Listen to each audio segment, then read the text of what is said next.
মুরব্বির তাকে জিজ্ঞেস করা হলো, আপনার কয়টা ছেলে মেয়ে? মুরব্বি জবাবে উত্তর দিল, আমার 4টা ছেলে। তো কে কি করে আপনার ছেলে?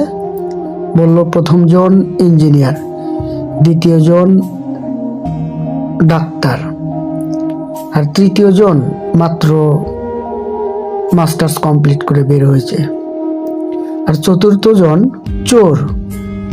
তো কথা শুনে অবাক হলেন।